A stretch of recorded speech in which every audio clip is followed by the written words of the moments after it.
दुनिया की सबसे रहस्यमय शिला की 1000 वर्ष पुराना हवा में तैरता हुआ एक दिव्य ज्योतिर्लिंग जो एक भयावह आक्रमण के बाद अदृश्य हो गया। विलुप्त विस्मृत सत्य अब दुनिया के सामने है। सदियों से अज्ञात ये रहस्य अब अपने दिव्य स्वरूप में सामने आने वाला है। ये कैसे मिला?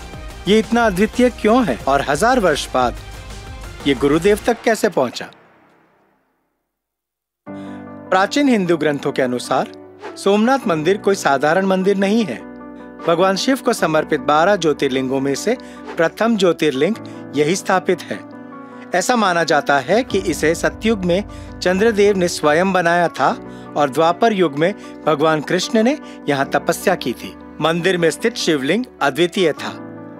ये गुरुत्वाकर्षण के नियम के विपरीत एक शक्तिशाली चुंबकीय बल द्वारा भूमि से ऊपर हवा में तैरता था। ये लाखों भक्तों के लिए आस्था और भक्ति का केंद्र था, लेकिन इसकी शक्ति और इसकी महत्ता ने ही इसे एक निशाना बना दिया। सन 1026 में मोहम्मद गजनी ने अपनी सेना के साथ सोमनाथ मंदिर पर बर्बरतापूर्ण आक्रमण किया और हजारों भक्तों का नरसंहार किया। मंदिर के पवित्र खजाने लूट लिए और शिवलिंग के टुकड़े टुकड़े कर दिए। पीछे रह गया बस विनाश और करुणा की गूंज जो सदियों तक सुनाई देती रही।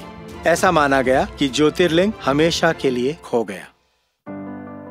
लेकिन इस विध्वंस के बाद कुछ अग्निहोत्री पुरोहितों ने गुप्त रूप से खंडित शिवलिंग के अंशों को इकट्ठा किया। उन्होंने इन अंशों को छोटे छोटे शिवलिंगों में परिणित किया और इन्हें किसी भी कीमत पर बचाने का प्रण लिया। लगभग 1000 वर्षों तक उन्होंने शिवलिंग के इन अंशों को छुपा कर रखा और पीढ़ी दर पीढ़ी इनका संरक्षण किया। उनके परिवार के अलावा कोई भी इनके अस्तित्व के बारे में नहीं जानता था। प्रतिदिन वे इनकी पूजा अर्चना करते और उस दिन का इंतजार करते जब इन्हें अपने वास्तविक स्थान पर पुनर्स्थापित किया जा सके। शिवलिंग के इन अंशों की पूजा करने वाले पुरोहितों ने एक अद्भुत बात देखी। ये शिवलिंग चुंबकीय हैं। शायद यही कारण था कि मूल ज्योतिर्लिंग हवा में तैरता था। वैज्ञानिकों ने इन अंशों का परीक्षण किया और परिणाम अविश्वसनीय थे। Iron content is 2%, but I am unable to explain why it is so. But there is definitely magnetic. There is no doubt about it because I just now checked up with the magnet. It is magnetic. ये अत्यधिक चुंबकीय था, लेकिन इसका चुंबकीय क्षेत्र ध्रुवों पर नहीं बल्कि इसके मध्य में केंद्रित था। वैज्ञानिक हैरान रह गए क्योंकि उन्होंने पहले कभी भी ऐसा कुछ नहीं देखा था। और ये तो और भी रोचक हो जाता है।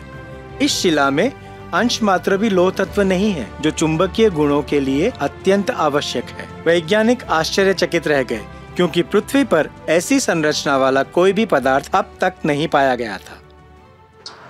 I have not seen any whitish rock having a magnetic property.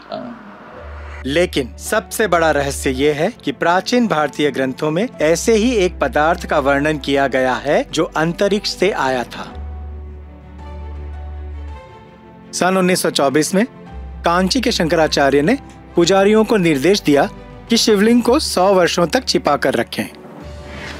Shankaracharya ने शिवलिंग को बेंगलोर में गुरुदेव श्री श्री रविशंकर जी को सौंपने के लिए कहा।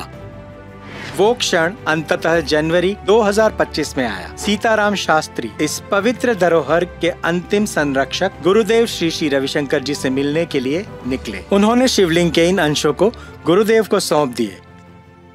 उन्होंने बोला, ये काम करने के लिए योग एक महात्मा है, उनके पास जाओ, ऐसा बोल के मुझे भेजा है। इसलिए श्री श्री रविशंकर जी के पास मैं आया हूँ। इस महाशिवरात्रि पर मूल ज्योतिर्लिंग एक सहस्त्राब्दी में पहली बार गुरुदेव की उपस्थिति में आर्ट ऑफ लिविंग बेंगलोर आश्रम में दुनिया के सामने प्रकट किया जाएगा। 1000 वर्षों की प्रतीक्षा के बाद भक्तों को पहली बार इस पवित्र ज्योतिर्लिंग के दर्शन करने और इसका आशीर्वाद प्राप्त करने का अवसर मिलेगा। आइए इस ऐतिहासिक महोत्सव का हिस्सा बने।